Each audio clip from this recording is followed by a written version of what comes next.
At 5:30 in the morning on December 16, 1944, First Lieutenant Lyle Bouck Jr. lay in a foxhole on the frozen hillside in eastern Belgium, watching the forest below him disappear into fog. He was 20 years old, one of the youngest officers in the United States Army, and in less than an hour, he and 17 other American soldiers would face the entire spearhead of Adolf Hitler's last desperate offensive. The hill was called Lanzerath Ridge. It overlooked a small village of the same name, a cluster of stone farmhouses along a single road that led west into Belgium. Behind Bouck, the Ardennes forest stretched toward the Allied lines. In front of him, somewhere in that fog, were the German positions. The temperature had dropped to -15 C overnight. I scouted the branches of the pine trees. The ground was frozen so hard that a man could walk across it without leaving footprints.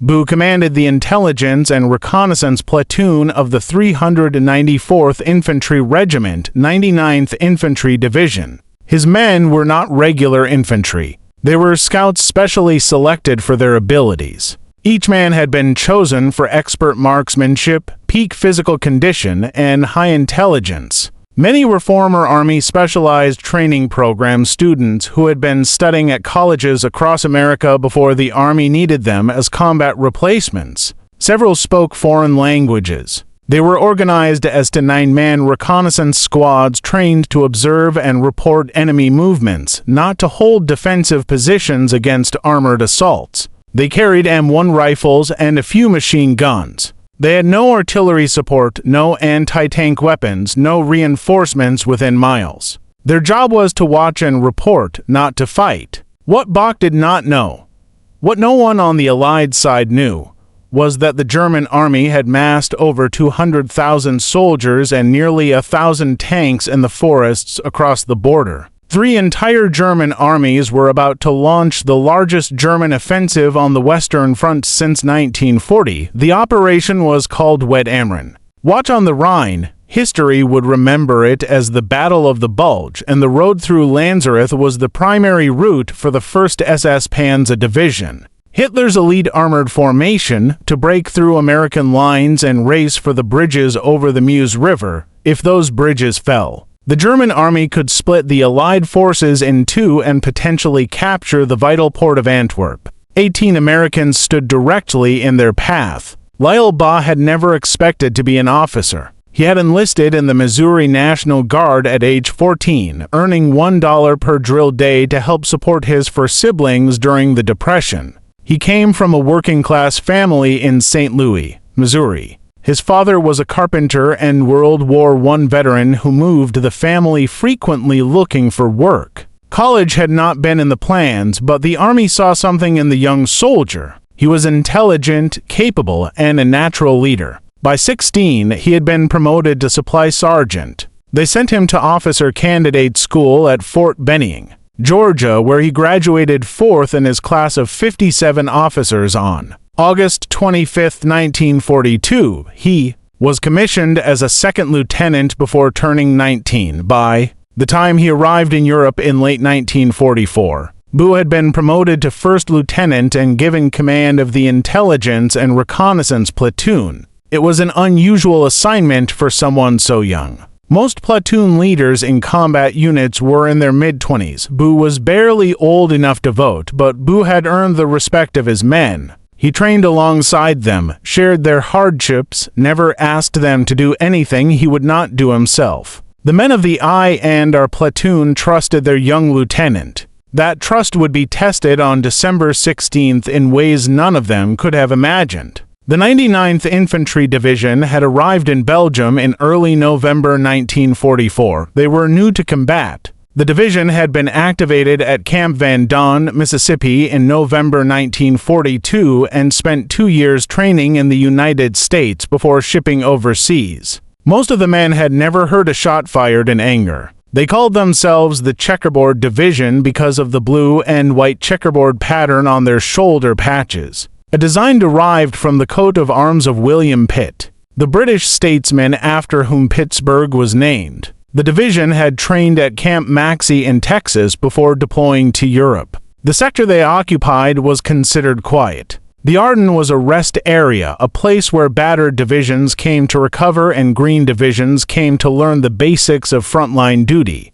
The forest was too dense for major operations, the terrain too difficult for tanks. At least that was what Allied intelligence believed. The same intelligence had made the same assumption in 1940 when German armor smashed through the Ardennes and conquered France in 6 weeks. The German plan for the Ardennes offensive was the brainchild of Adolf Hitler himself. He had conceived it in September 1944 during the darkest period of the war for Germany. The Allied armies were advancing from the west. The Soviet Union was pushing from the east. Germany was being crushed between two massive forces. Hitler believed one massive counterstroke could change everything. If German forces could break through the Allied lines, capture the port of Antwerp, and split the British and American armies, the Western Allies might be forced to negotiate. It was a desperate gamble, but Hitler was a desperate man. The offensive required total secrecy.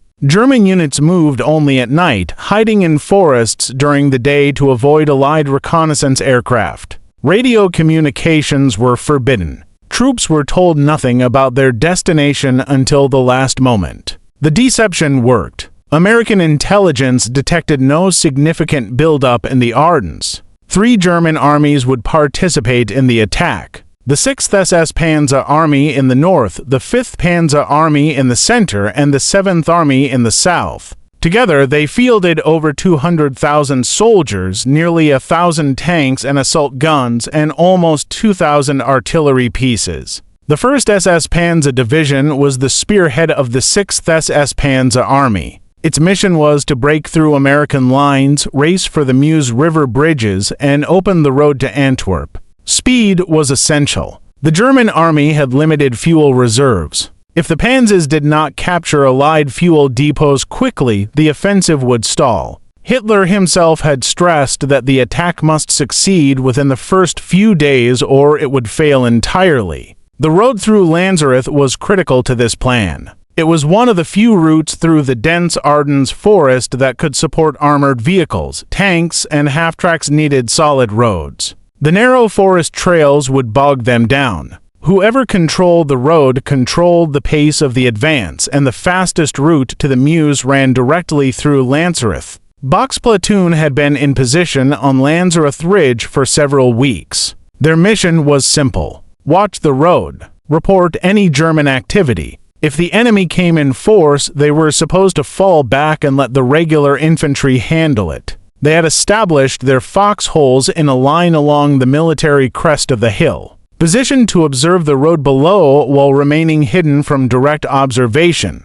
The positions were well camouflaged with branches and snow. But there was a problem. There was no regular infantry behind them. The 820th Tank Destroyer Battalion had a platoon positioned near Lanzerath to provide support for the sector. On the morning of December 16th, just as the German offensive began, they received orders to withdraw. No one told Boo. No one told him who was replacing them. The tank destroyers pulled out, leaving the I and our platoon alone on the ridge. That evening, Boo sent Private First Class William James Takanikas down to the village to find out what was happening. Sakanikas, who everyone called Sack, was a 19-year-old soldier from White Plains, New York, with a reputation for being resourceful. He made his way down the hill through the darkness and found the village almost deserted. Sakanikas came back with disturbing news. The village was nearly empty. A tank destroyer platoon from the 820th Tank Destroyer Battalion was still there with 4-towed 3-in guns and about 55 men, but they had orders to withdraw in the morning.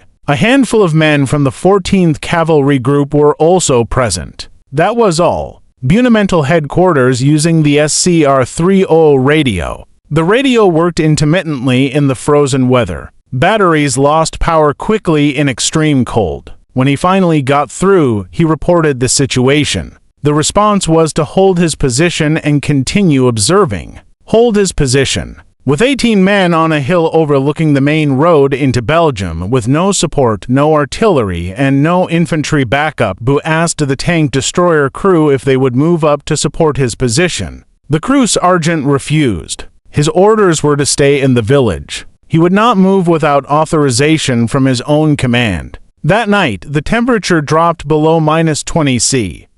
B's men huddled in their foxholes, wrapped in every piece of clothing they had. They wore their standard dessous wool overcoats, overfield jackets, overwool shirts. Some had wrapped their feet in burlap sacks to prevent frostbite. The ground was frozen solid. They had dug their positions weeks earlier, but the cold made the earth feel like concrete. Some men could not feel their feet. Others shivered so violently they could not hold their weapons steady. Private First Class Risto Milosevic was one of the soldiers in the platoon. He was 21 years old from East Los Angeles, California. He lay in his foxhole that night listening to the silence. The forest was too quiet, he thought. No animal sounds, no wind, just the creaking of frozen branches and the distant rumble of something he could not identify. It sounded like thunder, but the sky was clear. Sergeant William Slape was the platoon's senior non-commissioned officer. He was an experienced soldier who had been in the Army for years.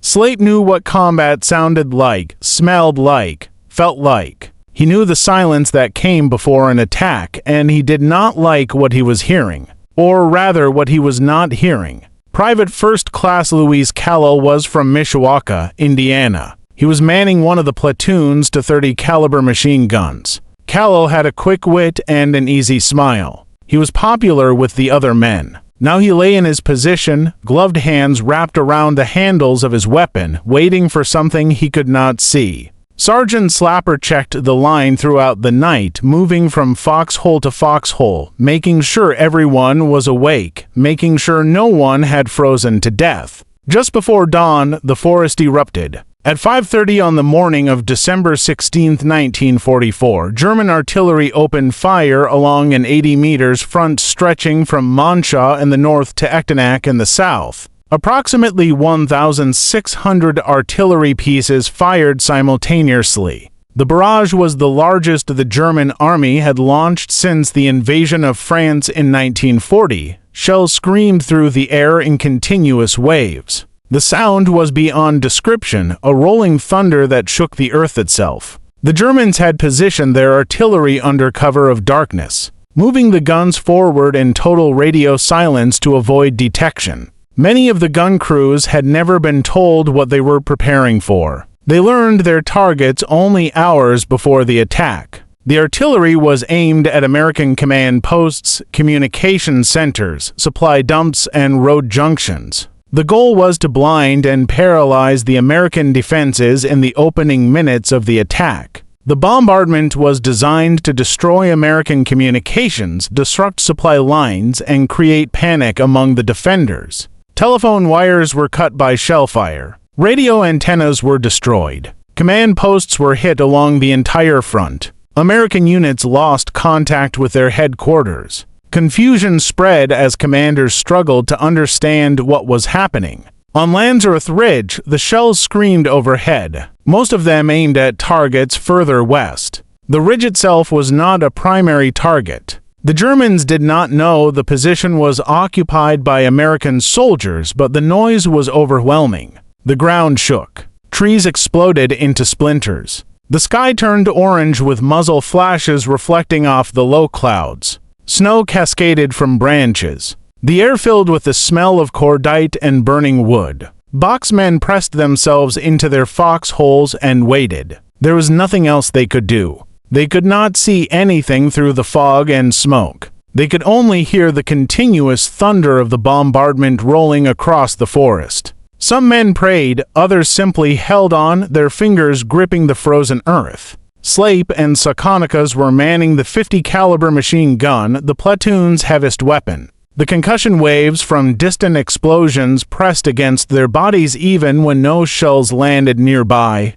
The shelling lasted approximately 90 minutes, ending around 7 in the morning. When it stopped, the silence was almost worse. The ringing in their ears made it hard to hear anything else. The forest seemed to be holding its breath. Then came a new sound, engines, many engines moving through the forest below them. The sound grew louder as vehicles approached the village. Shortly after 7, Bell raised his head above the edge of his foxhole and looked toward the village. What he saw made his heart stop. German soldiers were emerging from the treine near Lanzerath Village. They were paratroopers, members of the 3rd Parachute Division, wearing their distinctive rimless helmets and camouflage smocks. These were Falser, elite German airborne troops who had fought in Citric and Italy. They moved in column formation along the road, hundreds of them walking opally as if they expected no resistance. Bouck counted them as they passed. 100, 200, 300, the column kept coming.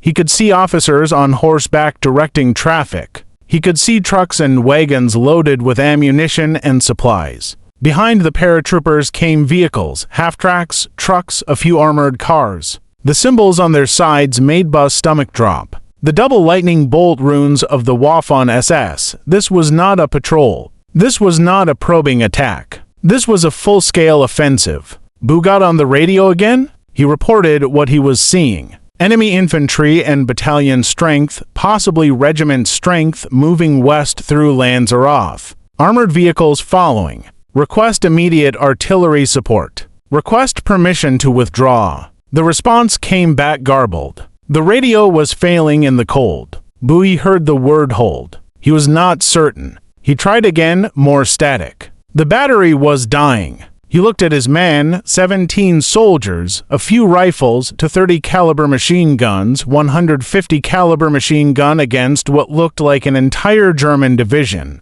The smart thing to do was fall back. That was what their training said. Scouts observe and report. They do not engage superior forces. They certainly do not try to stop an armored offensive with small arms fire. But if B's platoon fell back, there was nothing between the Germans and the American rear areas. No defensive line, no prepared positions, no troops at all for miles. The artillery was gone. The cavalry was gone. They were the last Americans between the Germans and the open road to Belgium. Bouck made his decision. They would stay. He passed the word quietly, crawling from foxhole to foxhole. Hold fire until the enemy reaches the base of the hill. Let them come in close. Make every shot count, and when the ammunition runs out, they would fall back through the forest. The men nodded. Some of them were scared. All of them understood what Bouck was asking them to do. They would stand against an army because there was no one else to do it.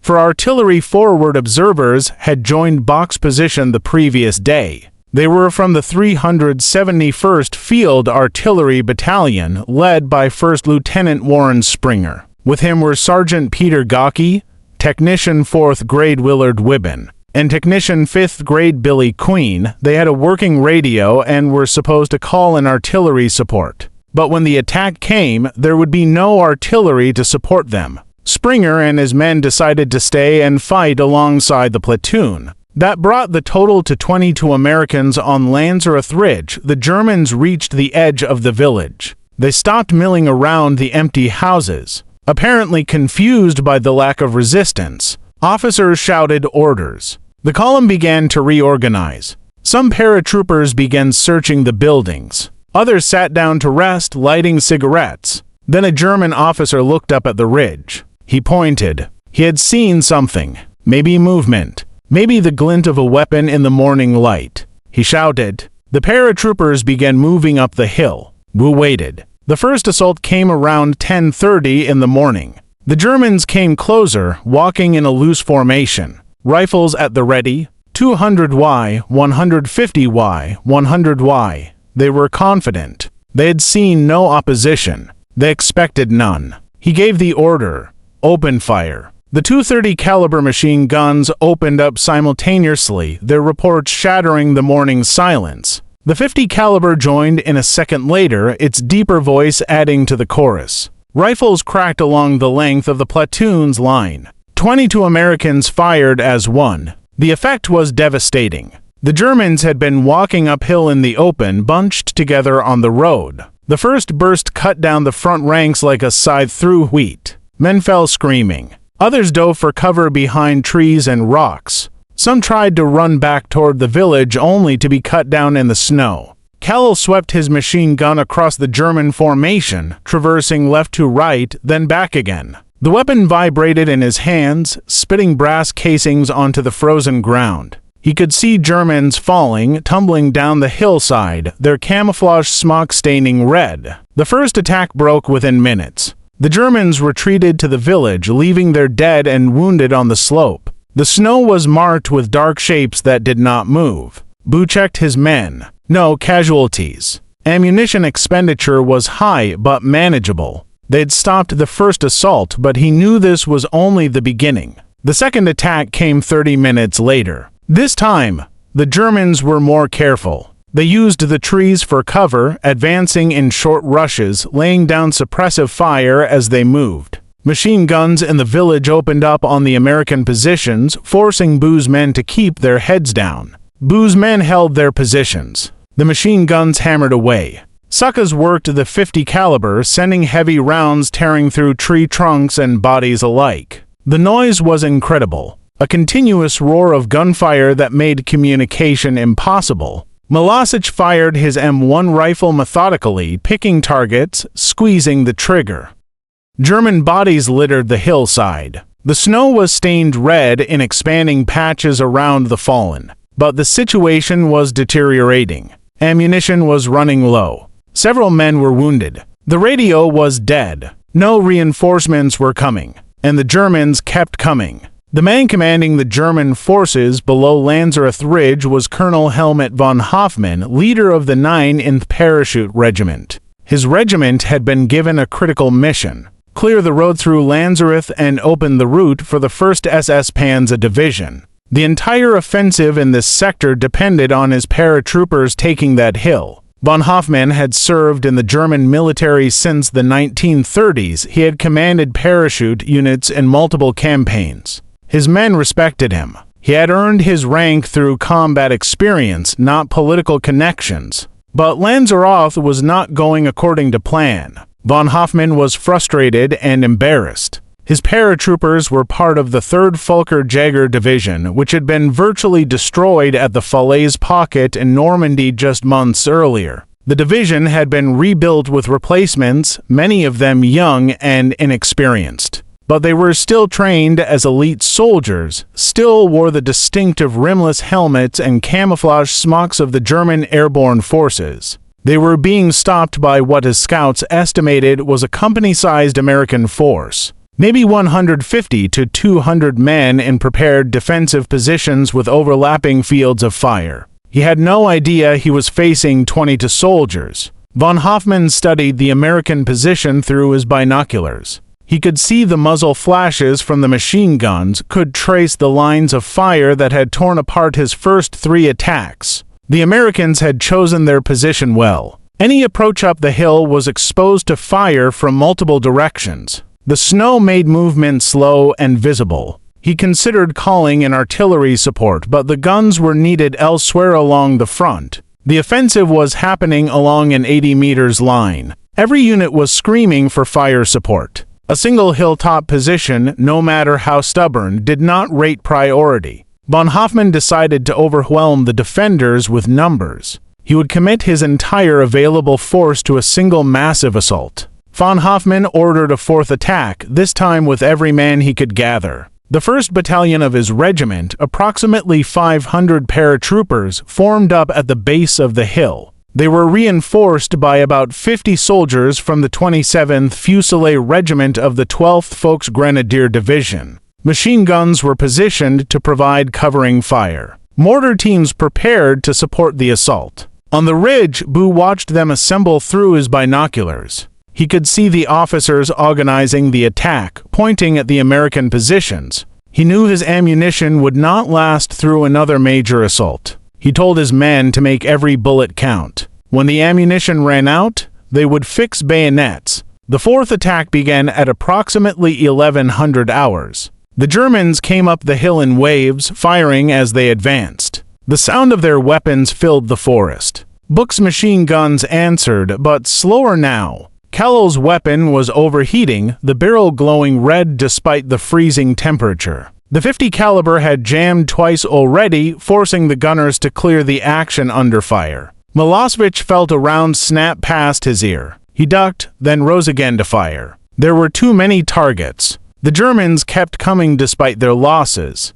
Technical Sergeant Mahey took a bullet through the shoulder. The impact spun him around, but he stayed in his position, firing his rifle one-handed. Private James Silva was feeding ammunition to one of the machine guns when a German bullet found him. He slumped over, blood spreading across the snow. The Germans pushed closer. 60 yards, 50 yards, 40 yards. Callow's machine gun ran dry. He had fired over 2,000 rounds. His ammunition was gone. He pulled out his .45 caliber pistol and kept shooting.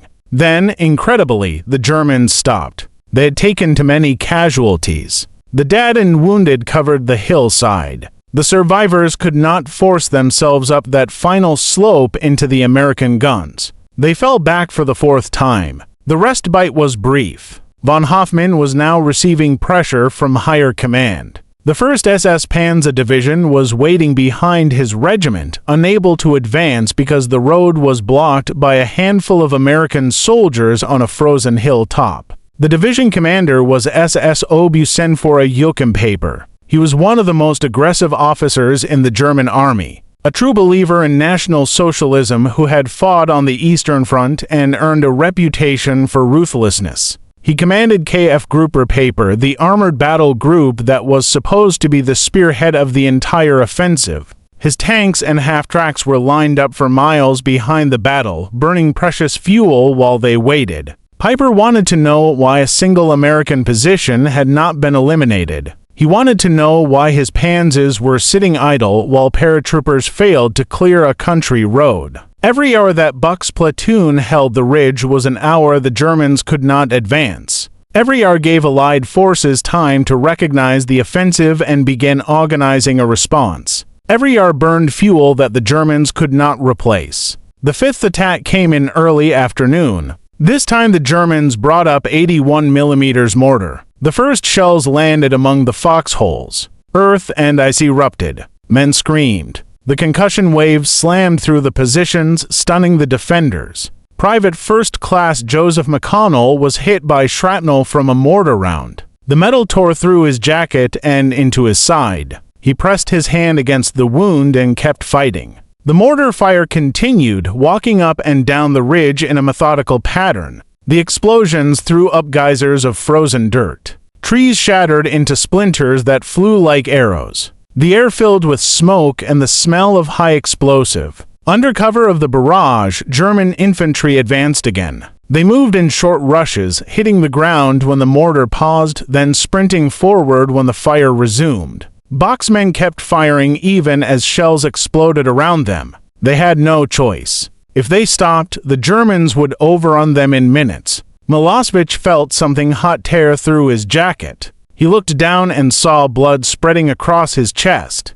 The wound was on the right side between his ribs. He could feel blood running down his stomach. He did not tell anyone. He kept shooting. The fighting became hand-to-hand in places. Germans reached the foxholes on the left flank of the American line. Men grappled in the snow, stabbing with bayonets, swinging rifle butts, fighting with fists and knives. Private First Class Robert Preston killed a German paratrooper at point-blank range. The muzzle of his rifle pressed against the man's chest when he pulled the trigger. Sergeant Slape, despite his wounded leg, pulled a German soldier off Mahey and shot him with his pistol at a range of 3 feet. The line held barely. The Americans threw the Germans back once more, but Bouck's platoon was finished as a fighting force. Half his men were wounded. Ammunition was nearly exhausted. The machine guns had fired their last belts. Most of the men were down to their final clips of rifle ammunition.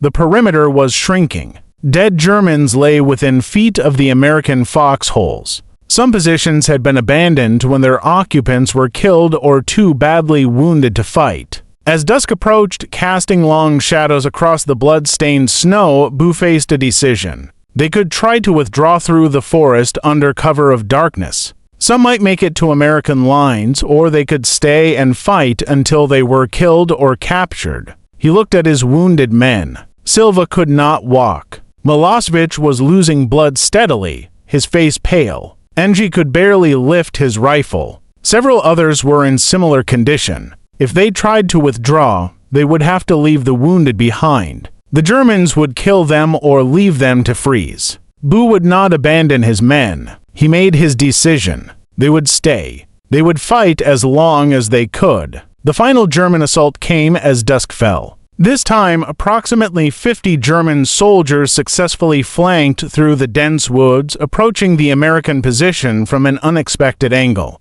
The Americans, exhausted and nearly out of ammunition, could not defend against attacks from multiple directions simultaneously. The platoon's ammunition ran out within minutes. Men threw grenades until the grenades were gone. They fired pistols until the pistols were empty. Some fought with bayonets and knives. Bouck was hit multiple times as the Germans overwhelmed his position. A round struck his face, another his leg. He collapsed in his foxhole, bleeding heavily. Artillery observer Billy Queen was killed in the final assault, the only American fatality at Lanzerath. When it was over, every American on Lanzerath Ridge was either dead, wounded, or captured. The Germans moved through the positions, collecting weapons and prisoners. A German medic found Bouck and treated his wounds, probably saving his life. The 18 men of the Intelligence and Reconnaissance Platoon, along with the 4 artillery observers who had fought beside them, had held their position for hours against repeated assaults.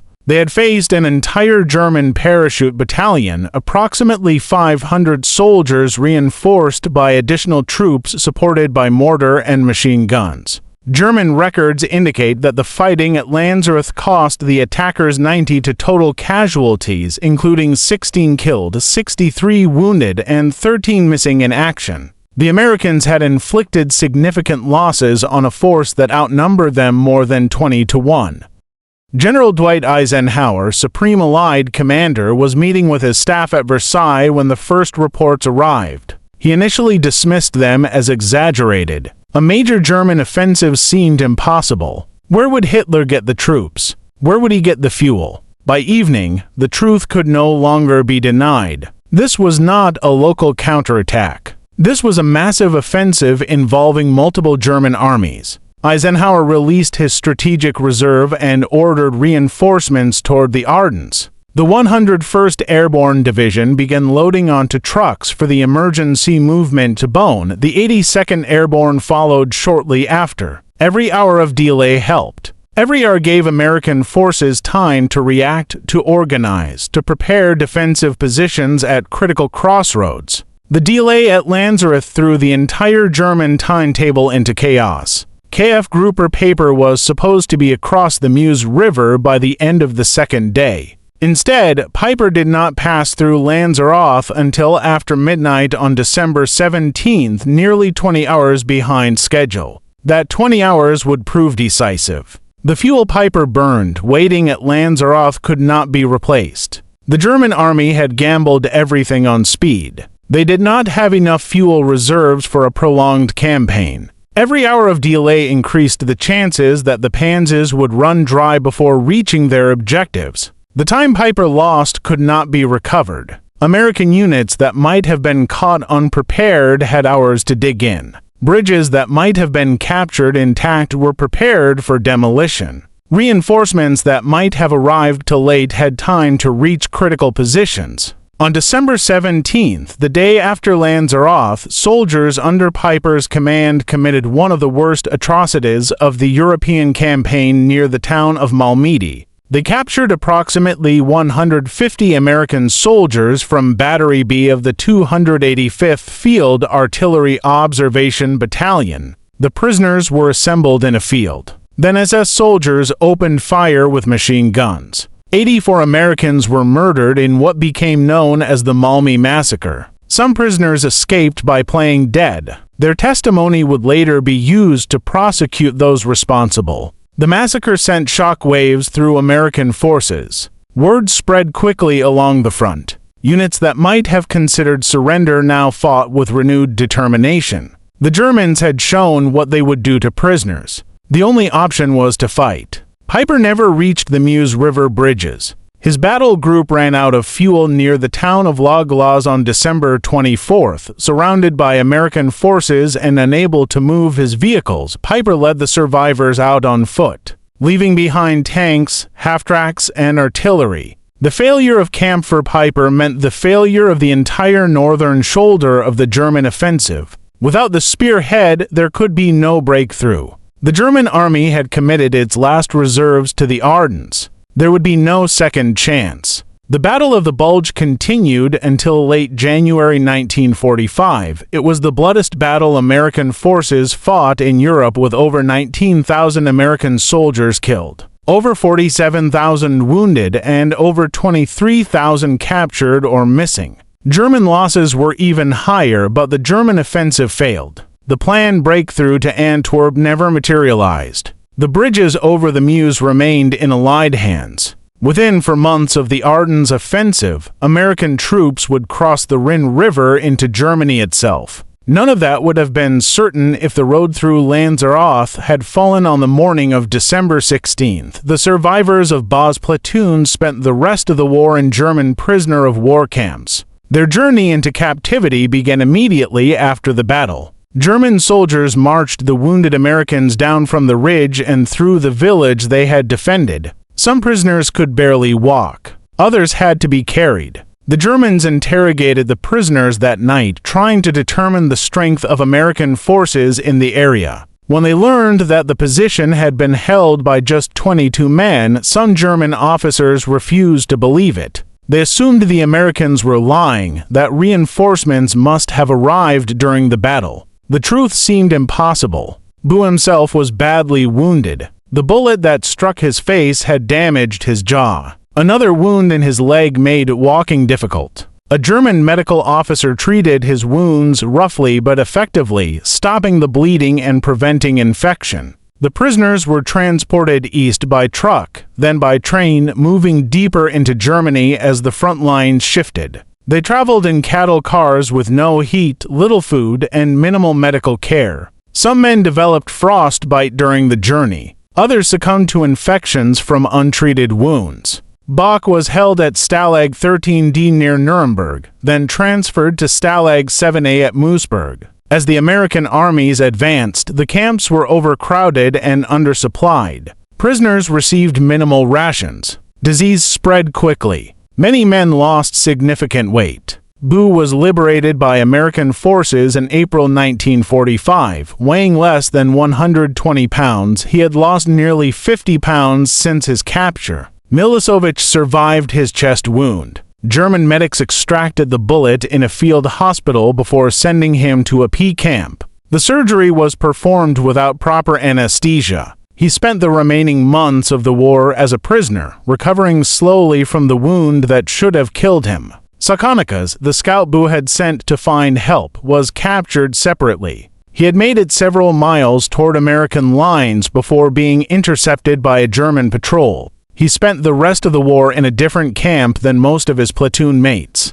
Slape, despite his wounded leg, survived captivity. The wound healed poorly without proper medical treatment, but he remained mobile. Of the 22 Americans who fought on Lanzerath Ridge, 21 survived the battle and the P camps. Only artillery observer Billy Queen was killed in action. That survival rate was remarkable given the severity of the wounds many sustained and the harsh conditions of German captivity in the final months of the war. After the war, Bouck returned to the United States. He briefly worked as an Army recruiter in St. Louis before using the G-bill to attend Missouri Chiropractic College. Graduating in 1949, he practiced as a chiropractor for nearly 50 years. Retiring in 1997, he married, had children, and lived a quiet life in suburban St. Louis. He rarely talked about Lanzerath. When people asked about his war service, he gave vague answers. He would say he was in the infantry, that he served in Europe, that he was a prisoner of war. He did not mention the ridge or the battle. Most of his neighbors had no idea what he had done. On December 16, 1944, the men who served with him went back to their own lives. Milosevic returned to California. Slate returned to active duty and continued his Army career. They scattered across the country, keeping in touch through occasional letters and phone calls, gathering for reunions when they could. For decades, nobody officially recognized what they had accomplished. The Battle of Lanzerath Ridge was barely mentioned in official histories. The after-action reports were incomplete, written in the chaos of the ongoing offensive. Many records were lost. The platoon's stand was overshadowed by larger battles by Bastogne and St. Vith and the desperate defense of the twin villages of Rochereth and Crinkle. The men themselves did not seek recognition. They had done their job. They had held their position until they could not hold any longer. That was what soldiers did. In 1966, Bouck received a belated Silver Star for his actions, renewing some interest in the battle. Historian John Eisenhower interviewed Bouck and included his account in his research. In 1969, John Eisenhower, son of the former president and himself a military historian of note, published The Bitter Woods, a comprehensive account of the Battle of the Bulge. He included a detailed chapter on Lanzerath, calling it one of the most remarkable small unit actions of the war. But full official recognition was still years away. Lyle Bouck spent years trying to obtain proper acknowledgement for his men. He wrote letters to the army, contacted congressmen, provided testimony and documentation. The bureaucracy moved slowly. Files had been lost in the decades since the war. Witnesses had died. Key records were missing or incomplete. Verification required years of research.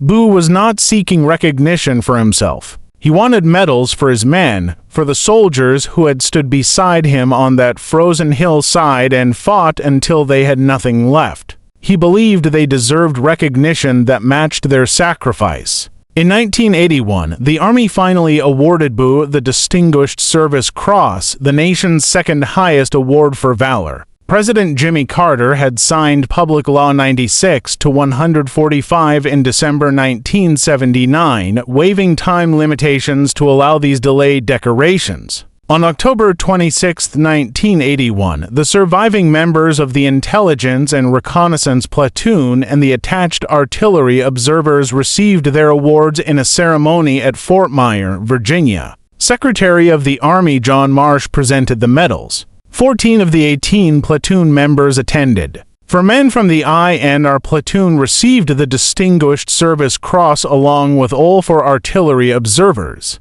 5 men received the Silver Star. The remaining 9 members received Bronze Stars with V device for valor. It was one of the most decorated platoon for a single action in the history of the United States Army. Bouck was 57 years old at the ceremony. He watched his men, now middle-aged with graying hair, receive the medals they had earned nearly for decades earlier on a frozen hillside in Belgium. Some of them wept, others stood at attention as best they could, straightening their shoulders the way they had when they were young soldiers. Private First Class William Sakanas, the soldier Bouck had sent to scout the village on the night before the battle, received the Distinguished Service Cross. When the medal was pinned to his chest, he saluted crisply, the gesture automatic after all those years. Risto Milosevic, the young soldier from California who kept fighting despite a bullet in his chest, received the Distinguished Service Cross. He had never told his children the full story of what he had done in the war. Louis Callell, the machine gunner from Indiana who held his position until his ammunition ran out, received the Silver Star. He had worked for years after the war, never mentioning his combat service to colleagues. Not all the platoon members lived to see the ceremony. Several had died in the intervening decades, their service still unrecognized at the time of their deaths. Their medals were presented posthumously to children and grandchildren who had never known the full story.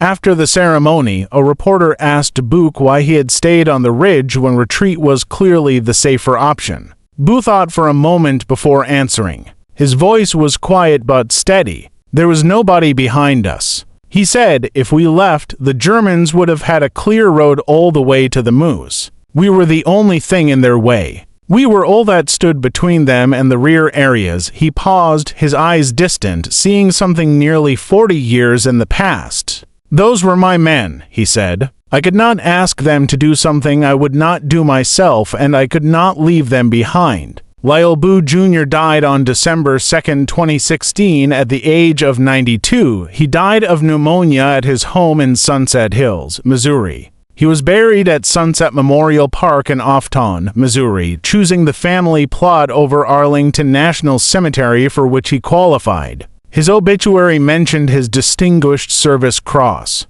It mentioned his service in World War II as the commander of an Intelligence and Reconnaissance Platoon. It mentioned that he led the most decorated platoon for a single action in Army history. What it could not fully capture was the weight of that morning over 70 years. Earlier, when a 20-year-old lieutenant looked at a German army coming up a hill and decided to stand and fight because there was no one else left to do it. Every year on December 16th, a small ceremony is held at Lanzerath Ridge. Belgian villagers and American visitors gather at the memorial that marks the site of the platoon's foxholes. American flags fly alongside Belgian flags. The names of the 22 soldiers who fought there are read aloud in the cold morning air. The people of Lanzerath have never forgotten what the Americans did for them. For decades, they have maintained the memory of the battle and welcomed the families of those who fought there. The forest has grown back over the shell craters. The foxholes have filled in with decades of fallen leaves and forest debris. The road is paved now, lined with modern houses. Cars drive past without stopping. Most of the drivers have no idea what happened there. But if you walk up the ridge from the village, following the path the German paratroopers took that December morning, you can still see the terrain that gave the Americans their advantage. You can understand why 22 men were able to hold off hundreds for so many hours. The ground itself helped them fight. But the hill remembers, and the village remembers, and the families of the men who fought there remember. Sergeant William Slate stayed in the Army after the war. He served in Vietnam and retired as a command sergeant major in 1969. He always said Lanzerath was the worst day of his life and the proudest. Risto Milosevic returned to California after the war. He rarely spoke of the war, but he kept a small box of photographs and letters from his Army days. His children found it after he died in November 2011. Among the photographs was a faded image of a young soldier standing in snow smiling at the camera. On the back was written, Lanzerath, Belgium, December 1944. The memorial at Lanzerath, dedicated on May 12, 2005, bears a brass plaque. It reads, Uncommon valor was a common valor. In honor and memory of all soldiers who fought here, December 16, 1944, I and our platoon, 394th Regiment, 99th Infantry Division. That is how wars are won. Not only through grand strategies and decisive battles, but through small groups of soldiers who refuse to give ground when everything tells them they should run. Through men who hold their positions for one more hour, then one more hour after that, buying time with their blood for victories they may never see. Through lieutenants who choose to stay because there is no one behind them and because they will not abandon their men. 18 American soldiers and for artillery observers stopped an advancing German force for nearly 20 hours. They were not trying to be heroes. They were doing their job. They were scouts who became infantrymen because there was no one else. And in doing their job, they changed the course of a battle and perhaps the course of a war. If you found this story as compelling as we did, please take a moment to like this video. It helps us share more forgotten stories from the Second World War. Subscribe to stay connected with these untold histories. Each one matters. Each one deserves to be remembered, and we would love to hear from you. Leave a comment below telling us where you are watching from. Our community spans from Texas to Tasmania. From veterans to history enthusiasts, you are part of something special here. Thank you for watching, and thank you for keeping these stories